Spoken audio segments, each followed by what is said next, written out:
Good evening. Happy Sunday. Welcome back to the Hope Shot. Man, it's good to be here tonight. I'll tell you right now, it's been like, I feel like I'm missing something. It's been like 2 weeks. It's been 2 weeks.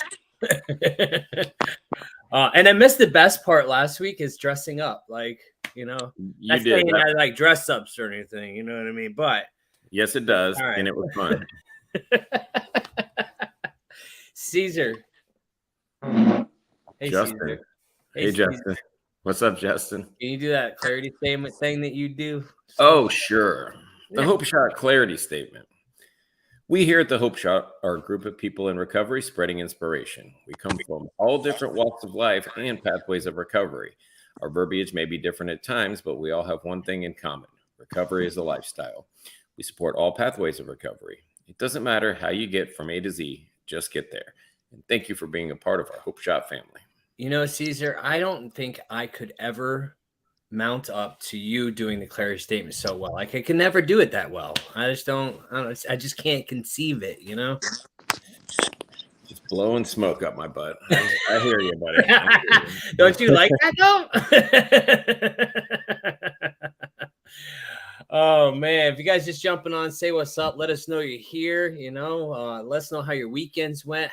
What you got? Any exciting news for this week coming up? It is another week ahead. I know some people are dreading it and some people are excited about it. It just depends on perspective, I guess. Right there, Caesar? Yeah. Yeah. What's up, Dustin? Good to see you here, buddy. Hope you all had a great week and shared as always. Thank you so much. Yes, please share this live feed because you never know who might need to hear it. Kevin, what's up, my friend? What's up, Kevin? He says hi, Caesar. Give him a minute. Let me catch up, okay?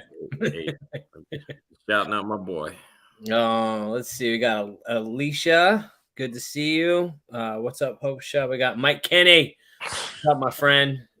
What's up, family? Back out of Facebook jail again. Stop breaking the law. The law of Zuckerberg.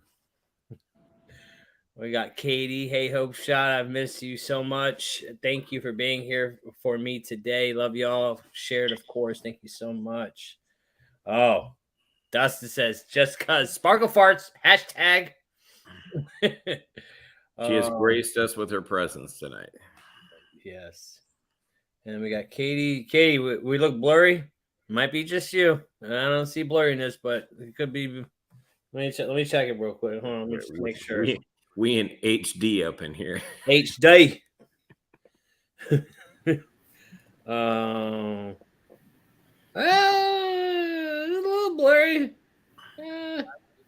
She might be right. Yeah, we are a little blurry.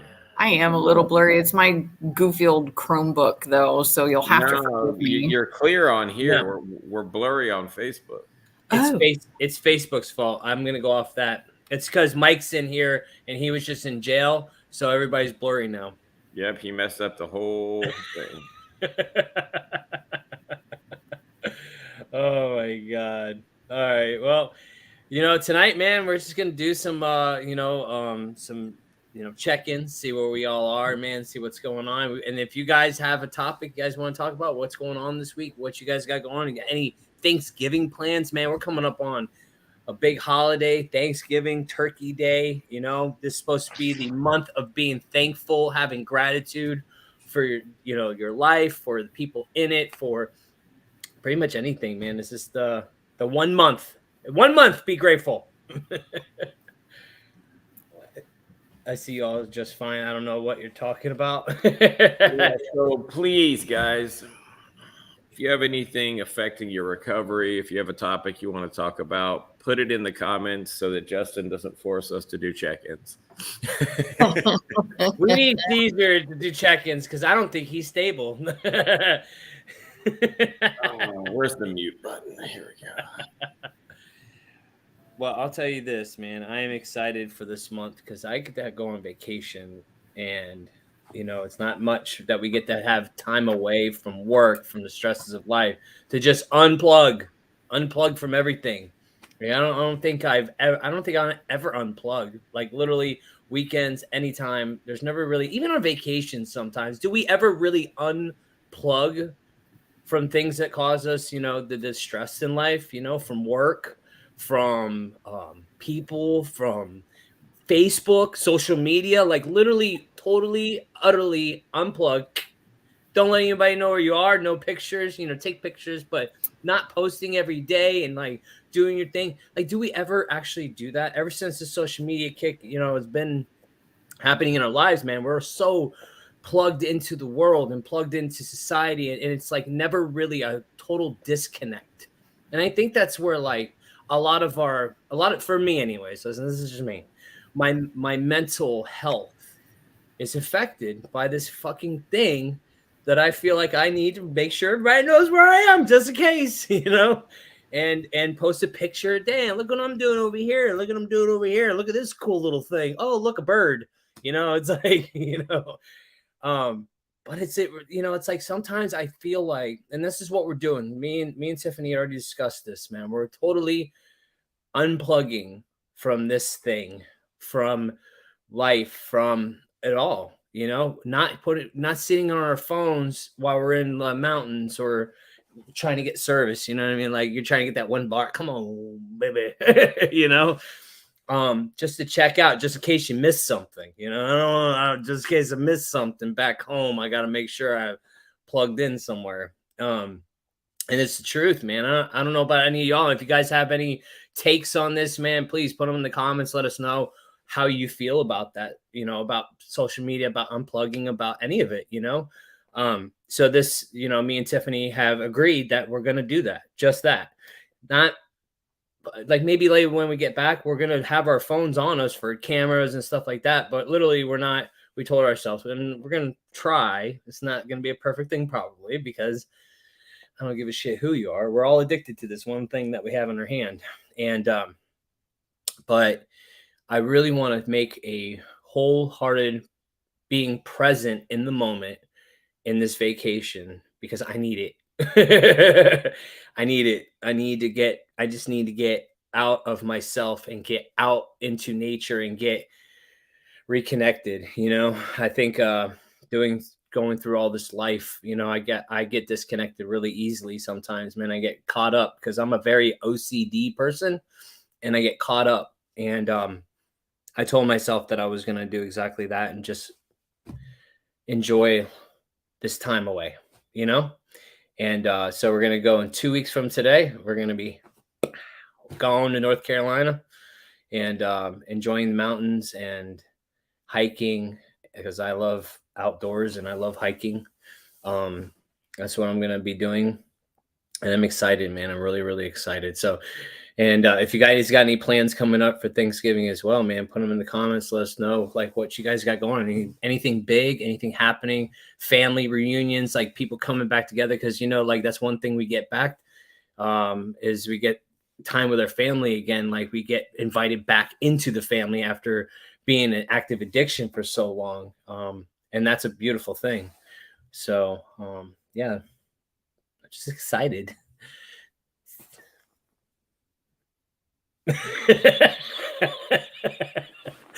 Was that a Michael? Michael says, say a grateful addict will never use, but I also think at times when we are in an ungrateful state, we still don't have to use. What do you think? Is that possible? It's a good question, bro. Like, I dig that question, especially with the mood that I'm in today. So I don't ever want to. Sunday. It's Sunday. It's football time for you. No, it's been. So for the people that don't know, I manage a couple of branches for a roofing company, and there was a hurricane, and my work life has become unmanageable because there is an insane amount of work. Everybody expects things done. Like yesterday, unreasonable expectations. And there are many days where I get lost in being ungrateful and I can lose my gratitude and complain about everything that's going on. At the end of the day, I'm truly grateful to have a job to go to. I'm grateful to be able to provide for my family. But yeah, there's moments of being ungrateful all the time. You know, I'd be lying if I said I just floated around in gratitude. So absolutely, it's possible to stay away from a drug or a drink when you're feeling ungrateful. I think that's just part of being human. I don't really know anybody that walks around floating in gratitude and just perfect spirituality all the time. We still don't have to use, you know. I don't like to stay like that. You know, I choose today to get back to gratitude as fast as possible because I'll make myself miserable and everybody around me miserable when I'm like that. The reality is we get clean or sober, we get busy, and our lives get full. And the better we work our programs, the more reliable we are, the more responsible we are, and the more demand there is of us, because not everybody's walking around that can be trusted, reliable, responsible, show up on time, work a full day. Those type of things are rare in the work field. So when you are that and you're working your program well, the responsibilities pile up. And that's when I start getting ungrateful. I'm like, oh man, I'd really love to just screw off today and do absolutely nothing. But that's not an option. I get my ass out of bed, drag myself back into gratitude. I do a gratitude list every morning because my sponsor makes me, not because it was a great idea and I want to do it and all of that. But by the time I put it together and I hit send and I send it to all my sponsees, I legit feel better. It's almost impossible to look at a list of things that you're grateful for and be ungrateful. It's a little mental trick. But yeah, is it possible? I know it's possible. I do it every single day. I'm gonna say that no, I've been in an ungrateful state lately too. I think it's just part of like the highs and lows of recovery. You know, that roller coaster. In the lows, you don't have, it's a choice, no matter if you're in the highs or you're in the lows. You know what I mean? It's always a choice. But yeah, I mean, I've been in an ungrateful state lately, and I just actually joined a group to talk about gratitude because I need more of that, man. I could get so wound up in this life, you know, and being ungrateful for the things that I have been afforded and be happy. Like I get to do these things, you know, and I can get lost in that, man. But I can use it anytime, no matter what. It just depends on what it is, you know? Dude, you know what's funny is half the time I'm being ungrateful or I'm being resentful and bitching about things that I prayed for, like literal answered prayers. I'm bitching about the job that I prayed that I would get. I'm bitching about traffic when I prayed to get my license back so I could drive. You know, I'm bitching about too many responsibilities with my kid when I prayed I could get my kid on a full-time basis. It's funny how things come full circle and how quickly you can lose that gratitude for the very thing that you prayed for. Yeah, what you guys got on? Where does it come up? So one thing, because some people will see me and they'll think that I'm being ungrateful, and I'm like, no, I'm just crabby or PMSing or something. Like, I'm every day grateful for the job that I prayed for that drives me nuts, and the traffic I have to drive in to get to said job. That a lot of us are in Florida, so we know. Oh my God, where did that thought go? This is why I hate coming on Sundays, because I lose the thought that I had. Oh, it was brilliant. Go ahead, Tiff. It'll come back to me. Sorry. This is why I hate coming on Sundays. Well, because I get these brilliant thoughts, but because I still have drain damage from all the shit that I did in my former lifestyle. Did you say drain damage? Drain damage. I said it that way on purpose. But I'm glad you caught it. It's a good sobriety test right there. Oh my God. No, yeah. I mean, I was like, let it slide or no. Oh, I remember what it is. I remember. You're off the hook, Tiff. You're good. You got a couple minutes now. Sometimes we forget we're human, and it's okay to be crabby, and it's okay to like not be 100% grateful for everything every day. There's nothing in any form of recovery that any of us work that tells us that we have to be all kitty cats, rainbows, gumdrops, and unicorns that shit glitter all day.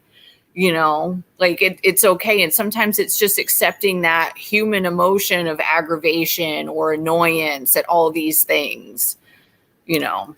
That's something I think about a lot. Like, I'm really accepting of how human I am. I've had to be the past few years, that if I get impatient with something, it'll pass. If I get annoyed with something, it'll pass, because I'll find that gratitude. And usually I find it again within a few minutes, just like, it's not a bad life. It's not a bad day. It's just a bad moment. Mm-hmm. And then just pass through it.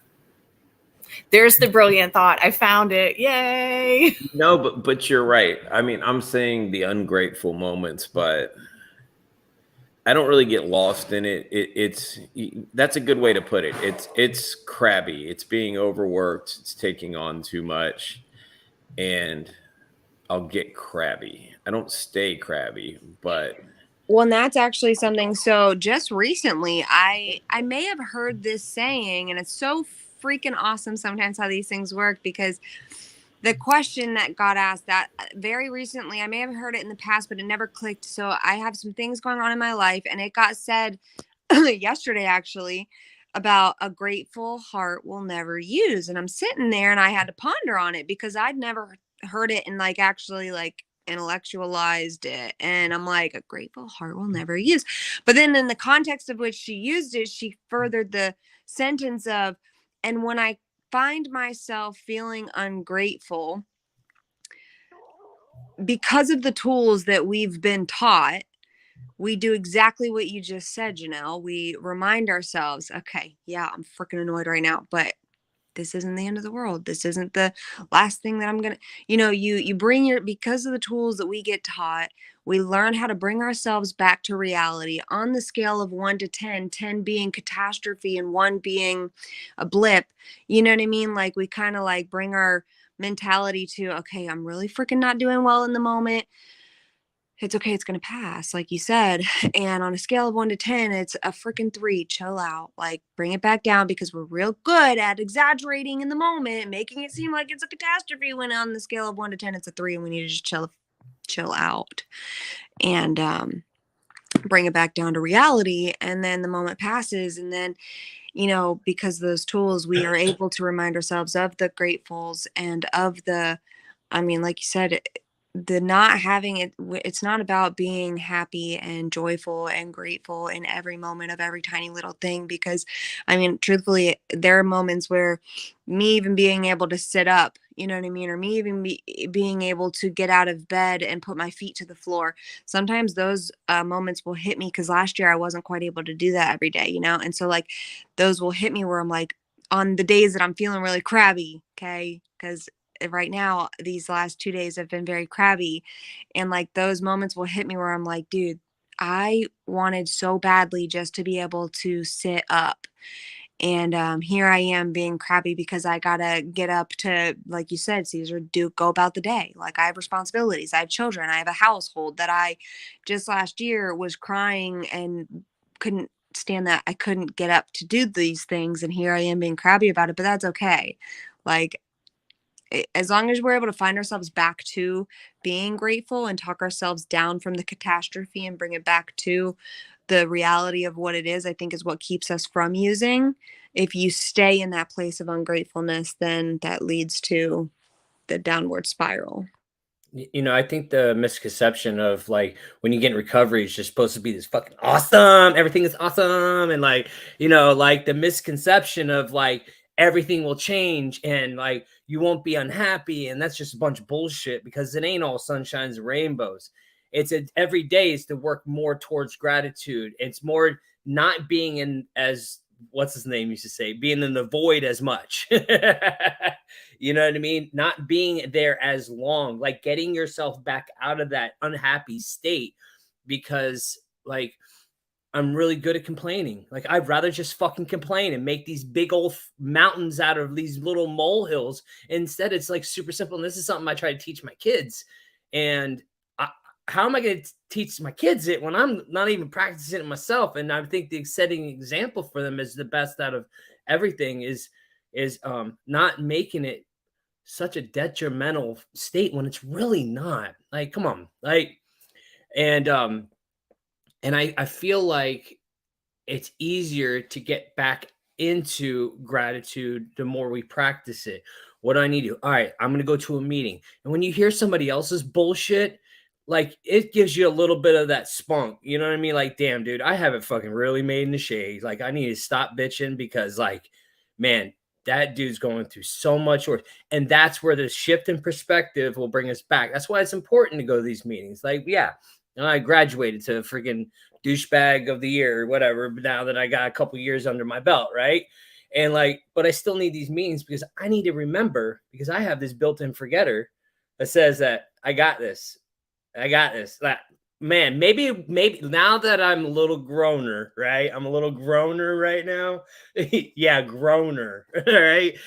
I could probably be okay having a drink, right? I'm saying, like, my life's pretty good. Everything's nice. I got, I'm not living in the fucking dumpster, but it's like, man, I already know I'm really good at setting fires. I'm really good at I set a fire in a heartbeat, man, and fan the flames and freaking cry about it too, But that's why I keep going. That's why I keep steady. That's why I keep doing these things, going back to the basics. Always, always, always. It's never an option to use. I mean, it is an option, but No, it's not an option. It is an option, bro. It's not an option. You're not allowed. I'm taking the option away from you. I just want to put this, man. I'll tell you what I'm grateful for. I'm grateful for a sponsor that didn't sugarcoat anything at the beginning, because I believe that. Matter of fact, Janelle and a girl, I don't know if she used to sponsor her or not, but that's one of the things they used to always say was, everything's going to be freaking unicorns and rainbows. We thought that everything was going to be unicorns and rainbows. My sponsor was like, when you get out of this sweet freaking DOC rehab, that's when shit fucking gets real. That's when it gets real. All you're responsible for right now is making your bed and showing up to groups on time.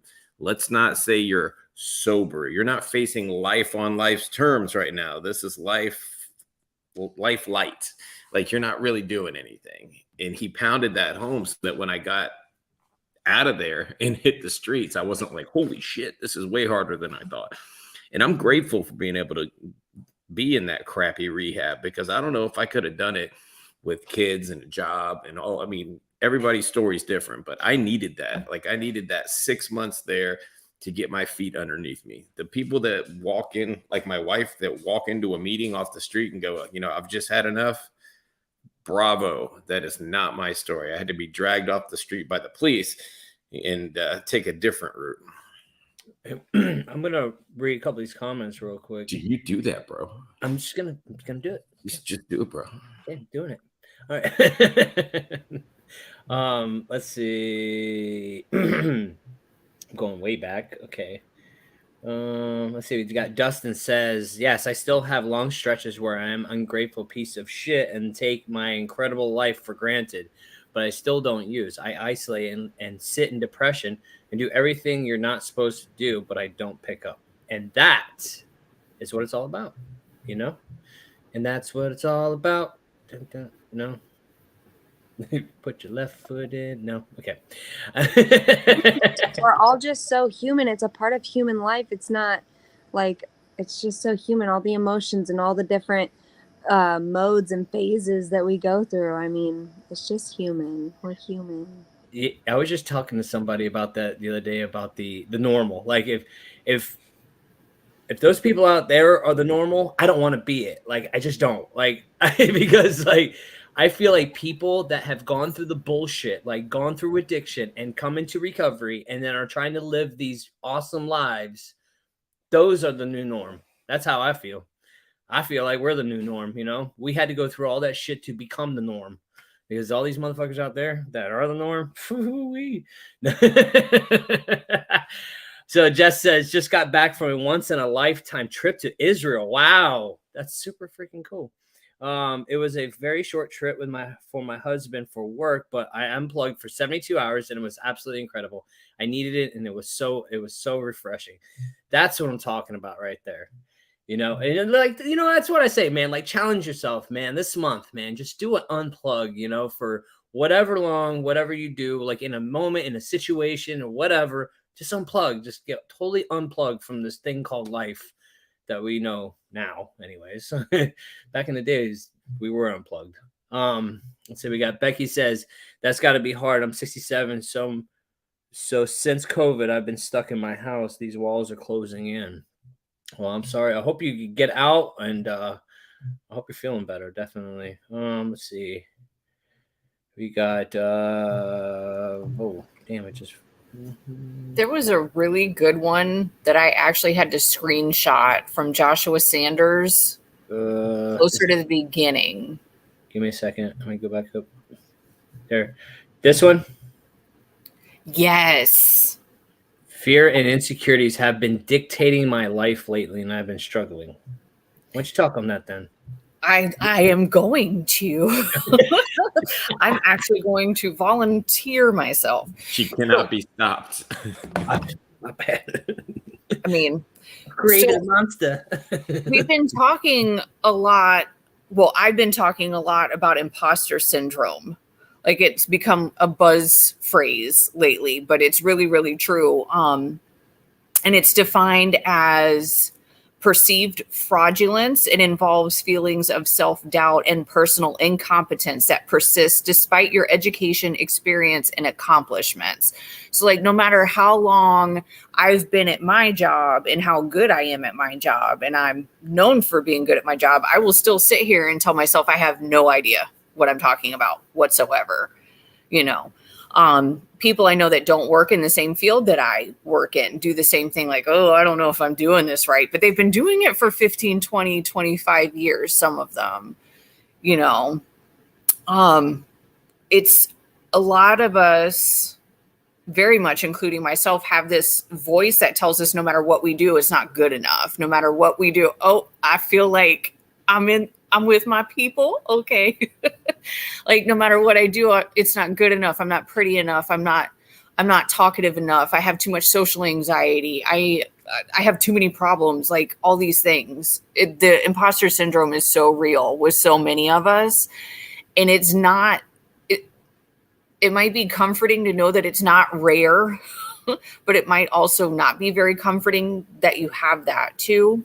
But I think a lot of us, I think all of us raised our hands for that one, have those fears and insecurities. I think those of us that have had mental health or struggles with addiction have more deep-rooted fears. And I know for me, I tended to hold on to them a lot more.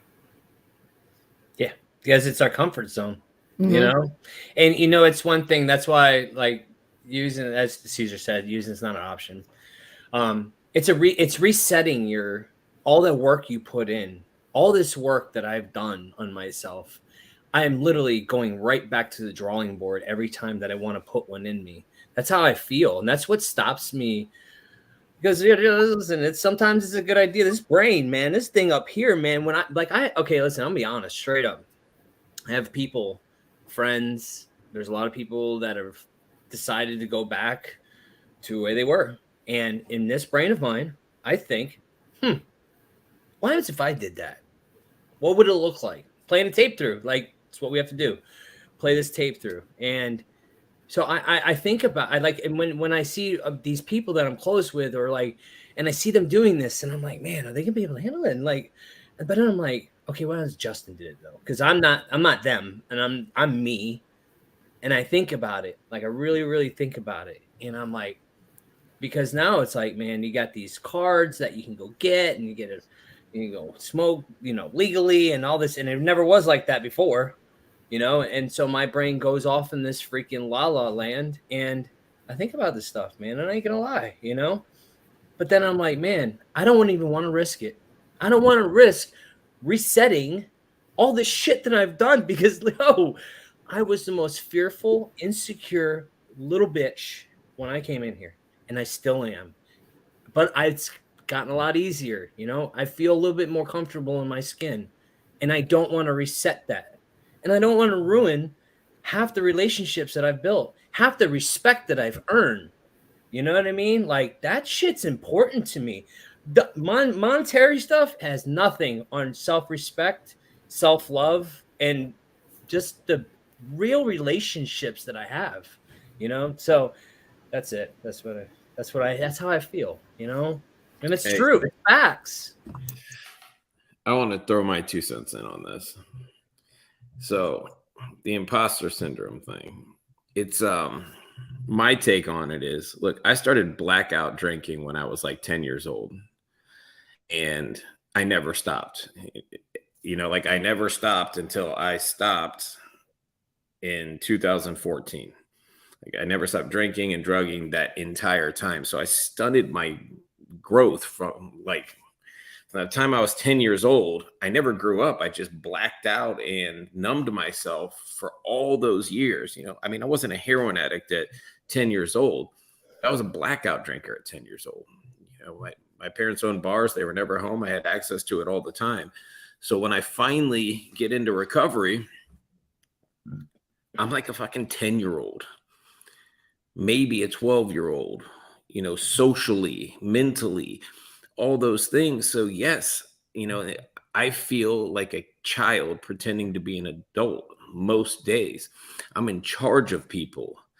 And I step back sometimes and I've got all these employees and I've got all these responsibilities. And I'm like, holy crap. Like, I shouldn't be in this position. You know, like I am not qualified to be in this position. But the truth is, I am. I've busted my ass, and mentally, I just haven't. The inner child hasn't grown up.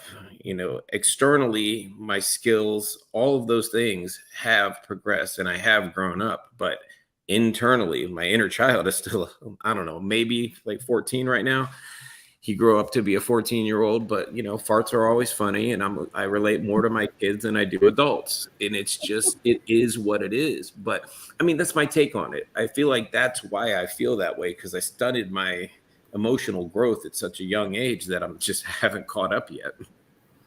And that's okay. Go ahead. That's an actual thing. It's called Arrested Development. Most of us that was a rap group too. It was also a TV show. Yep, that too. A lot of people that started using between the ages of like 11 and 14 or 12 and 15. So we stunted our emotional growth right then and there. So then some of us were getting clean 25, 30, 40 years old, but we're still 12 years old. You know, we grow up fairly quickly after that. But I mean, that's probably why I was still shaving Barbie's head and tattooing her and, you know, using the naughty coloring books and all the things, you know. As an adult, I didn't have I had the coping skills and maturity of an 11 or 12-year-old child as an adult when I stopped my shenanigans, you know. That's an actual thing. Well, and I think truthfully, again, it comes back to like, what's the solution, right? Okay, so fears and insecurities have really been taking over and I'm struggling. What do I do? How do I help myself? Right. So like, what are the tools that we've been taught to move through those moments? Okay. Well, for me personally, I've been taught to first, let me take a look over my last year, think over some situations that I felt this way, but that I came through it. What did I do? And okay, so you guys are talking about, okay, for me, for imposter syndrome and stuff where I feel like, okay, I'm inadequate to do something. Well, when is the last time I felt inadequate and how did I overcome that? You know, and it's like when you go based off of evidence of your past experiences in a moment where, okay, I felt inadequate when I was a bridesmaid, right? So inadequate.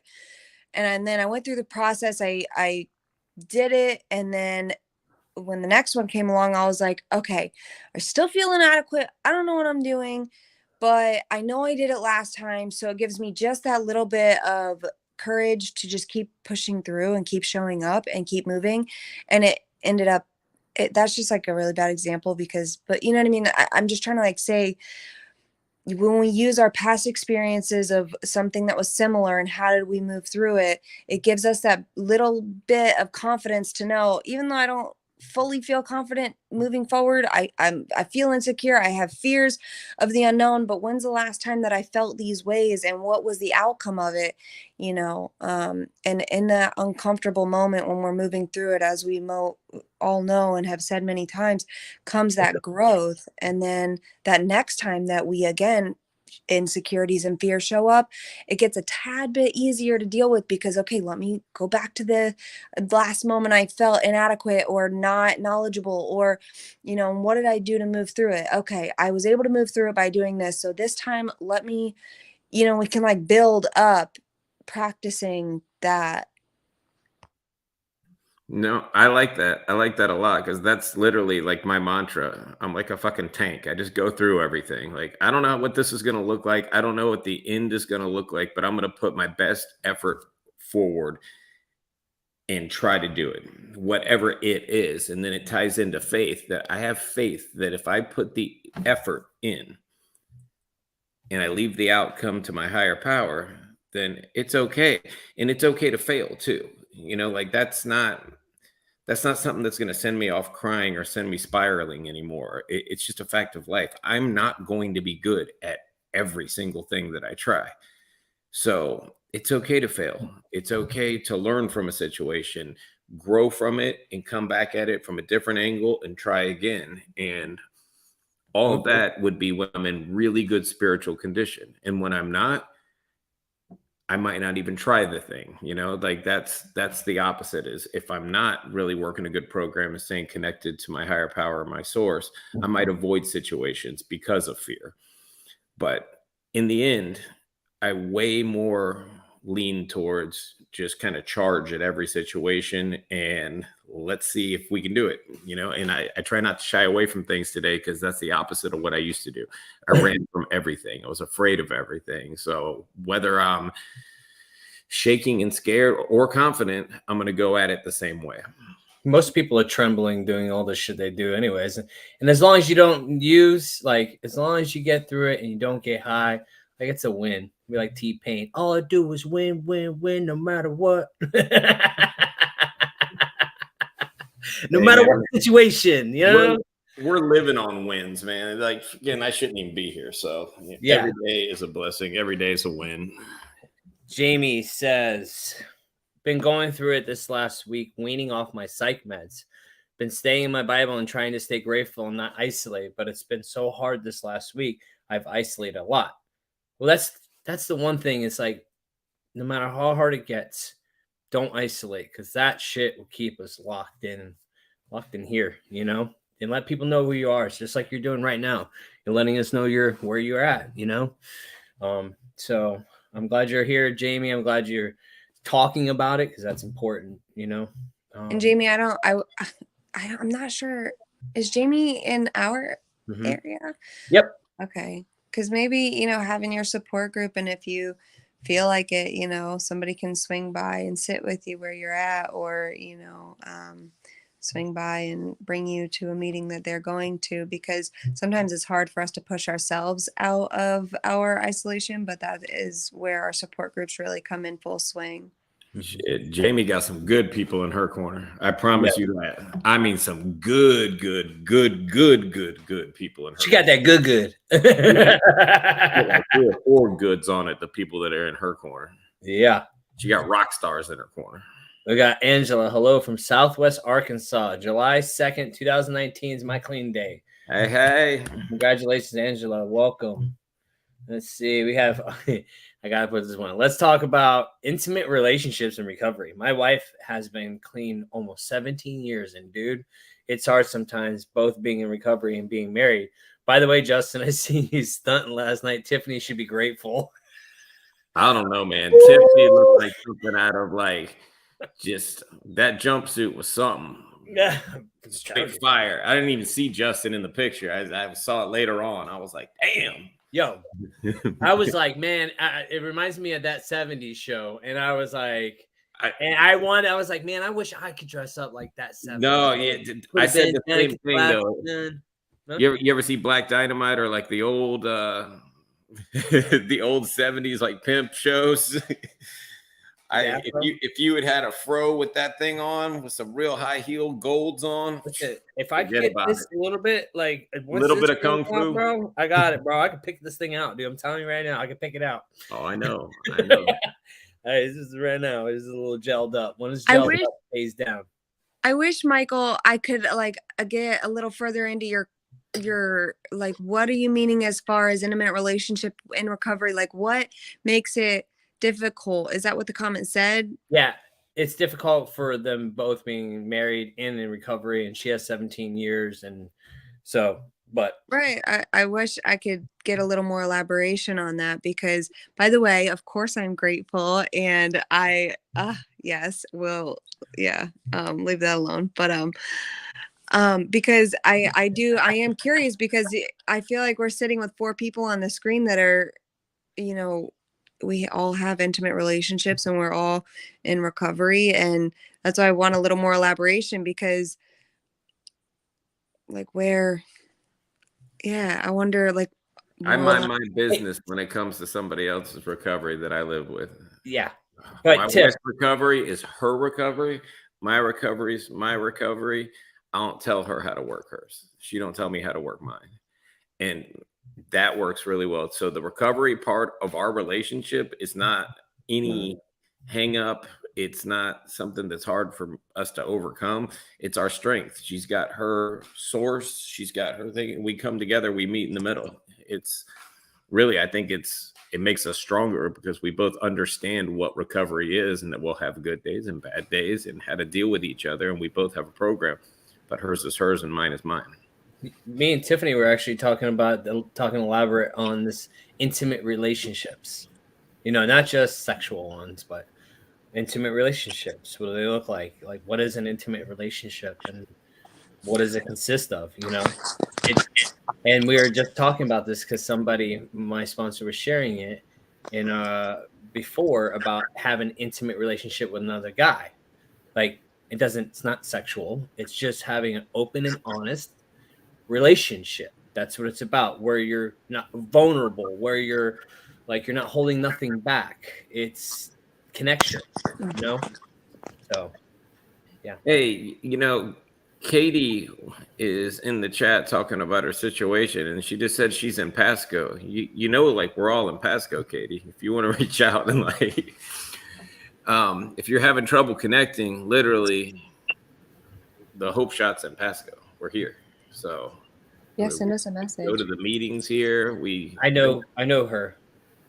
All right. Well, yeah, I don't know. I guess I haven't seen the comments, but there's so many now. Or I might be confusing two different people. I think you might, but I don't know. Hold on, let me go back. Yeah, I might be confusing two people. Yeah. All right. Well, we can get. I be doing that sometimes. It's okay, bro. I ain't gonna judge you for it. I think Janelle was she was gonna say something though. We can say something, Janelle.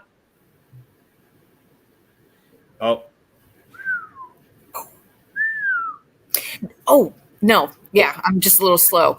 No, what Caesar was saying about making sure that you're not trying to work your partner's recovery, and telling them what they should be doing because everybody's recovery is different. My husband and I, most people don't even know what he looks like that know me because we keep ours so separate. Hardly ever see us in the same room together, even though we're both in recovery. We're really careful about not telling one another what the other should be feeling or believing or doing in order to, maintain. Our marriage is a separate thing from that. Yeah. I'm trying to find the comments y'all are looking for, though. No, it was Katie that I was talking about. She was talking about having drug dealers and people ODing by her house and all kinds of stuff. I'm just saying, if you're in Pasco, you got a pretty good support network that you can reach out to. Get to a main. Not to toot my own horn, but we pretty awesome. You alright, Caesar.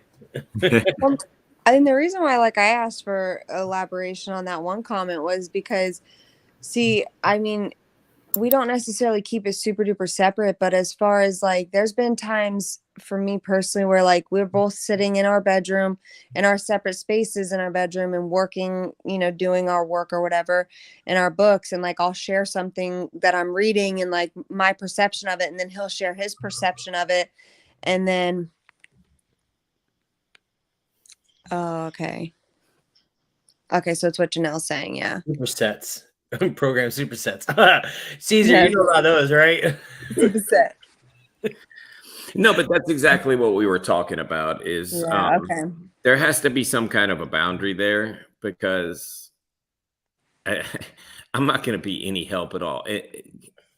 I can't give unsolicited advice about recovery to my wife. That is not going to go well. And vice versa.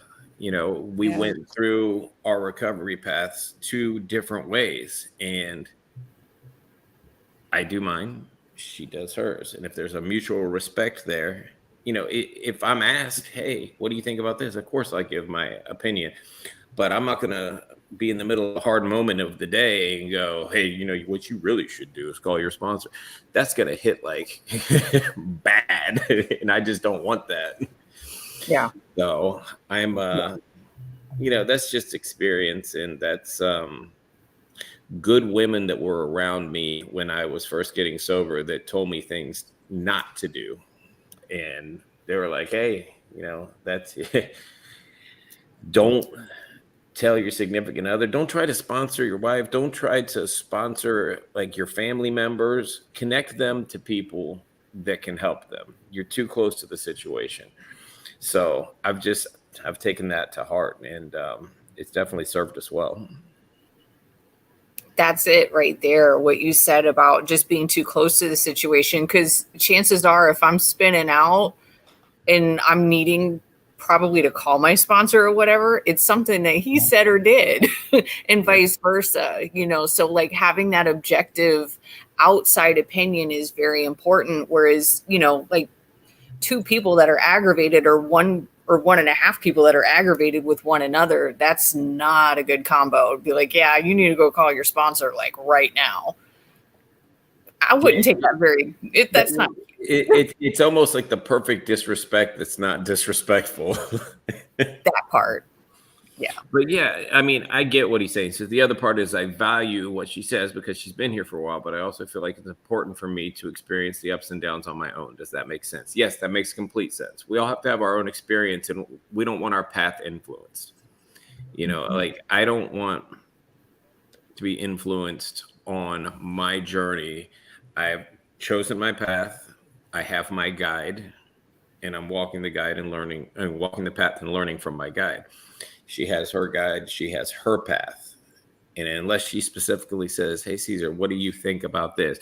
Literally what she'll say is, hey, I need your AA brain for a minute. That's what she'll say. And she'll ask me something and I'll give my 2 cents, and she can either take it or leave it, you know, because I've got one way of thinking and she has one way of thinking. And the cool part is we're both open to hear from each other, but we definitely don't try to sponsor each other. Yeah. You know, it's like, I don't know. I guess the experience, we have to live our truth no matter what.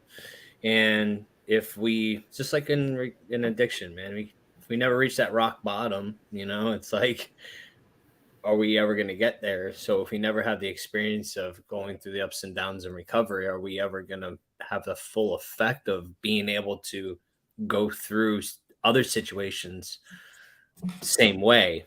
And I don't know if that makes sense, but it makes sense to me sometimes. But yeah, you know, it's almost the same thing.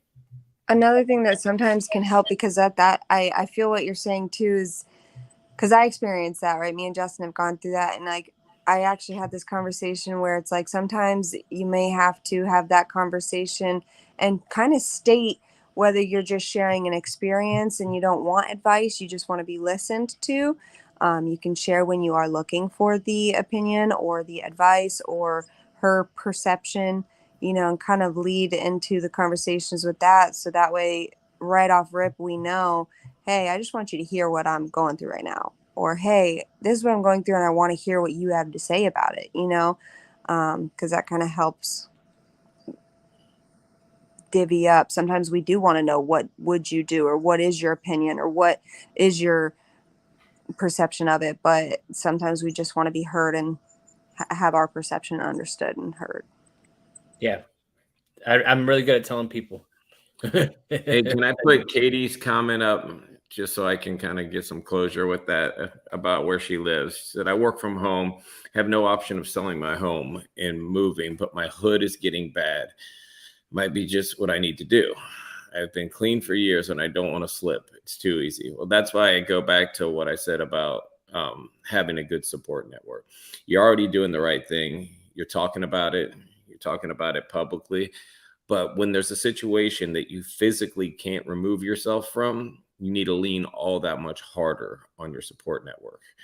And I'll turn it around on me. When there's something I can't physically remove myself from, I need to lean that much harder on my support network and let them know what's going on, what I'm going through. And that way I'm not by myself. I have the power of group to hold me up. And that's just my take on it. You know, I sponsor a lot of guys, and there's people that are in bad situations that financially they cannot move out of. If we were able to do this stuff on our own, just by gritting our teeth, this podcast would not be necessary, and there would not be all these fellowships around. But the fact is, we can't do this on our own. And you may be strong today, tomorrow, yesterday, but with that in your face all the time, I would definitely tighten up on my network and say, hey, this is what's going on, guys. And I need support right now because it's in my face every day. And my recovery is the most important thing to me. Yep. And it's about being able to walk through the storm, no matter what situation you're in. And I know it's hard at times, but definitely a support group is amazing. I'm telling you, that's what got halftime, man. I'm good at lighting fires. Like I told you, I'm good at lighting fires. Sorry. And they helped me put it out. So let's see. We got Brittany, sorry, I missed most of the meeting. Hope Shot family. I didn't see the notification. The time change screwed me all up. It's good to see you all. Yes, time change always screws everybody up. It screws me up.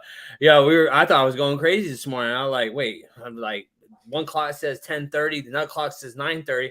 I looked at the clock that said 9:30, and the next thing you know, I'm looking at the clock that says 10:30. I was like, where the fuck did time go?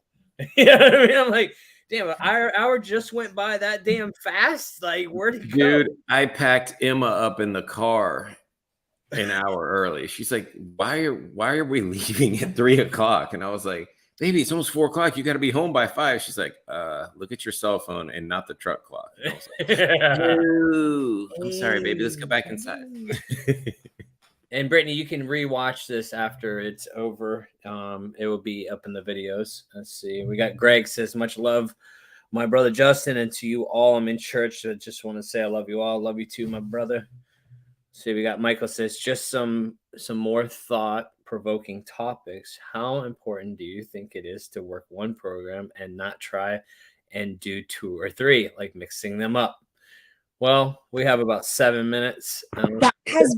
That's such a great question, actually, again, because this has been a topic of discussion over the last few weeks between me and Justin and quite a few different of our friends, because like, yeah. I got you know what I'm talking about? Yep. Yeah. Say something. No, I honestly want to hear Janelle and Caesar's take on it because with 4 minutes left. She got fired up, bro. I was just letting her be. That's a big old topic right there. Well, we can like elaborate a little bit, and then we can save it for next week. What do I think? I think you should take what you need. I mean, if you need something for codependency, and you need something for alcoholism, and you need something for over here, if that's what you need, do it. I hear a lot of well, you can't do this program and that program. I don't care what you do. That's why we say we accept all pathways of recovery, because what I need and what Tiffany needs and what Justin needs, they're never the same thing. So don't let somebody tell you to work 1 or 3 or 6 or none or whatever it is. You have to do what works for you, and you only figure that out by trying those things. Yeah. I treat mine like Golden Corral. I take a little bit from this side. Oh, shit. Over here. And if anybody's telling you how you should be doing things, they really should be focusing on their own shit. They should have, let me not be judgy. Nah, screw it. I'm going to be judgy. They should just be worried about their own self and their own loop. Yeah. That's real. I got a guy that I've worked with for over a year, and he started going to a different support or another support network group, whatever you want to call it. And the results are just glaring. Like, it's awesome what he's getting out of it. And he was like, oh, I was afraid to tell you. I was like, man, don't be afraid to tell me, man. You get all the sponsors, get all the help you want. Like, I ain't gonna judge you for that. Like, and I don't feel less than because I can't teach you what they're teaching you. That's not my thing. So yeah, treat it like the buffet. You know, like they said, too, crab legs, some egg rolls. Get it Get all. some dessert too, though. You gotta get the fountain. But like they say, it's like you outside help. You know what I mean? Like, don't shy away from it because some things that we need outside influence. It's just what it is, you know. And you know, I like spreading it out. You know, I go to like different things, and I'm not judgmental, man. I'll take because I can get little bits from everybody. I get shit from Caesar all the time. Is he in the same program I am? No, but we kind of are. You know what I mean? We're in this one thing called recovery. You know what I mean? It's like it's a all-encompassing. Doesn't matter how you get there. We're in it. We're trying to live self-directed lives. We're trying to be better versions of ourselves. Doesn't matter where you get from the source. We're all in the same boat together, you know? And that's one thing is like, man, I stay in my fucking lane, bro. I just put it on these phone because if I'm staring at what everybody else is doing, wondering what's going on, like I need what's Justin need? What's Justin? Because what works for me might kill Caesar. It probably would. No, we're kind of like the same, Caesar. Stop it. I can't watch the Bucks, but you can. You know what I mean? It's different. That would kill you if you were a Bucks fan. It's a hard life. You don't want Dude, that. It's a hard not life for Caesar. Yeah, but you know, maybe we'll elaborate a little bit on this later. You know, next week. Maybe we can get some. You know, anybody wants to join us, man, message us. Let us know. You want to get on this topic stuff. Yeah, we'd love some fresh faces on here. Yes. Look tired. Yeah, we're tired, man. We're tired here. I'm Janelle with us tonight. I love you. It's so awesome to see you. Yeah. No, we're blessed to have Janelle. When Janelle comes, she always brings the fire. Oh, I don't know about all that, but I appreciate. I said it, so it's real. It's real. It's real. We got Missy, Melissa, sending love to all of you. Grateful to watch this powerful live tonight. Good to see you in we here. love you, Melissa. Let's see. We got Dustin says, I partake in many different fellowships. My sponsor is NA. I do my step work in NA, but I also attend AA. I love the Hope Shot. I have done a lot of smart recovery. I get something out of each and every one. Let's see. And then we're going to do a couple more comments. And then we're going to say, see ya. And we got Joanne from Ventura, California. Good to see you here. Thanks for being here. Let's see. And then we have Dustin says, I have and I love CR. So I know that's not Cesar Rodriguez. I know. I thought it was. I was like, shit, man. I joined that meeting at least, once a day, Caesar. And he's like, I'll call you back. Yeah, I know. I wish I could answer my phone more during the day. I miss the old days when I was just doing sales and I could be on the phone like all day with people. Oh, I got this comment real quick. It says, I need a sponsor. How can I move forward with getting one ASAP? Find your local meetings. That's what I would say. Find your local meetings. And if you need any direction, message us. And I'll give you some links. And let's see, we got James says, grateful for a Hope Shot, and thank you all for your services. I love you all. All right, guys. Well, thank you all for being here. Thank you, Janelle, for coming on tonight. It's so great to see you. Caesar, I just love the shit out of you. And Tiffany, I'll see you next room. Buddy. But thank you, Tiff. Just got a half a heart. Look at that. That was so cute. Come on, Justin. Can we make this work? Hold on. Wait. Oh, wait. No, I'm on the wrong side. No, I'm in the wrong side. Here we go.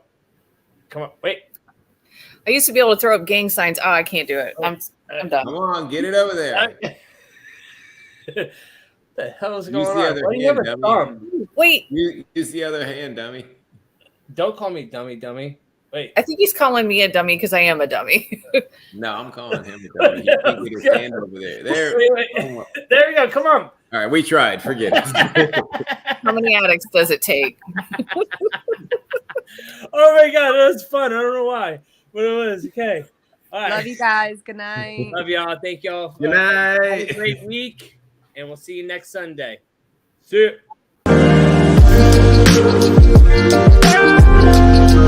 Bye.